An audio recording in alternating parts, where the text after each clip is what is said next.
کہ نبی کے بیٹے کو شہید کر دیا کہ قریب آئے اور سیدہ سکینہ وغیرہ سے عرض کیا کہ میں تمہارے نانا کا صحابی ہوں، اہل بیت کا محب ہوں، تھوڑا یہاں اثر و رسوخ ہے، کوئی کام ہو تو بتاؤ، سنو میرے جوانوں، اور کچھ پیغام لو اس واقعہ سے۔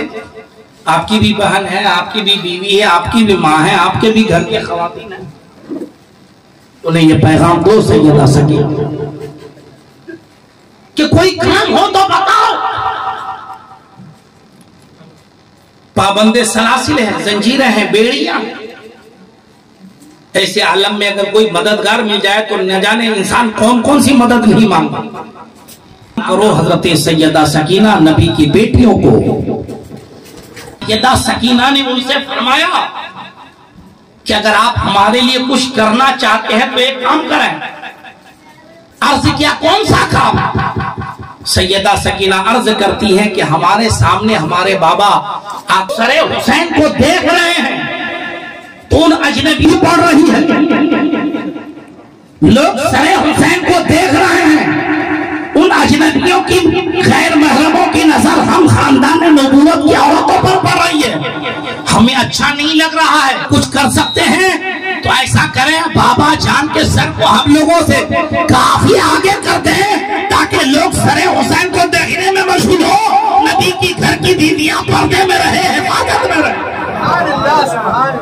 یہ سیدہ سکینہ ہے، آقا حسین کی بیٹی ہے، اتنی دکھ برداشت کرنے کے بعد نبی کی شریعت کی پاس اور لحاظ کا یہ عالم کہ ایک مددگار ملا تو ہم عام مدد نہیں مانگ رہے، نبی کی شریعت کی حفاظت، اپنے جسم کی پردے کی حفاظت کے مدد کہ بابا کے سر کو آگے بڑھا دو تاکہ غیر مردوں کی نظر ہم خواتین پہ نہ پڑے۔ سیدہ سکینہ سے محبت کرنے والوں، آپ کے گھر میں بھی خواتین ہیں، آپ کی ماں بہنیں ہیں، آپ انہیں پردے کی تعلیم سکھائیے۔ سیدہ سکینہ سیدہ زینب کے بارے میں بتائیے کہ کربلا سننے کا مقصد کیا ہے، یہی نہ گھر والوں نے جو کیا اس کو کیا جائے۔